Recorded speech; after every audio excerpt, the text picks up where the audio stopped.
Assalomu alaykum onlayn reklama a'zolari. Sizlar bilan g'aybona yana bir bora uchrashib turganimdan nihoyatda xursandman.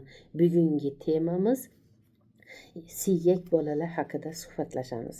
Bizga shunaqa bemorlar murojaat qilishadi, yosh bolalarni olib kelishadi ota-onalari. Mani bolam siyib chiqadi. Qancha davolatsak ham, qancha lecheniya olsak ham shifo bo'lmayapti. Mana 5 yoshiga kirib, 10 yoshiga kirib, 15 yoshiga kirib ham joyiga siyib chiqadigan odati bor. Davolatib sira shifo topolmayapmiz. Necha yillardan buyon qayta bir necha marta davolatdik, lekin shifo topolmadik degan ota-onalar farzandlarini olib kelishadi. Allohning qudrati ila bizning Nur Aziz sog'lomlashtirish markazimizda tabiiy giyohlarimiz, siruplarimiz yordamida shifosi bor. Shu buyrak shamollagan bo'ladi va qovuq shamollagan bo'ladi. Shu buyrak shamollagan bo'lsa, qovuq bilan buyrakni davolatsangiz, siyish to'xtaydi, bola sog'lom bo'ladi. Buyrakni sog'lom qilish kerak va qovuqni shamollashini davolash kerak. Kelajakda o'g'il bola bo'lsa prostata kasalligi bo'ladi. Qiz bola bo'ladigan bo'lsa, u holatlarda jenskiy taraflama kasalliklar paydo bo'ladi va shuni bilan birgalikda farzandsizlik aziyati qiynaydigan bo'ladi. Mani oldimga kelgan farzandsizlik bilan aziyat chekib kelayotgan, davolanib shifo topolmay, farzandli bo'la olmay qiynalgan insonlardan so'raganman. Yosh paytingizda joyingizga siyarmidingiz?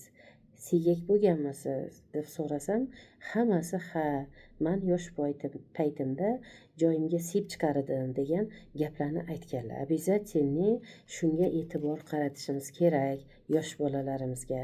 Yosh siyrak bolalar ko'proq uchraydi.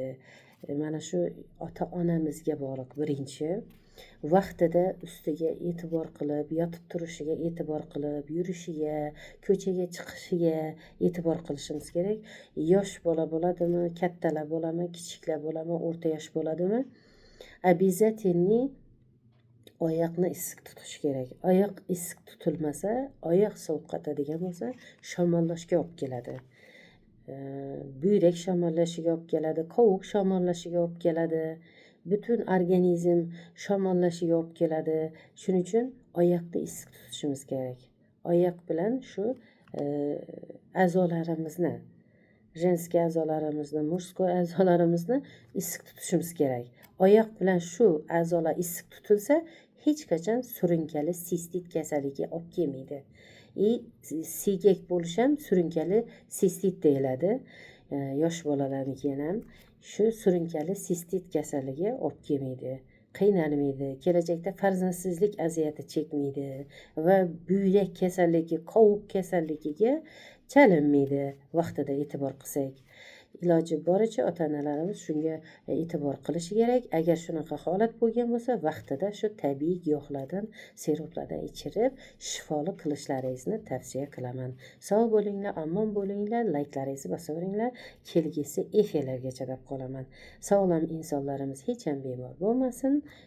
Bemorlarimizga Allohim shifosini bersin. Alhamdulillah, o'ziga tavakkal deyman.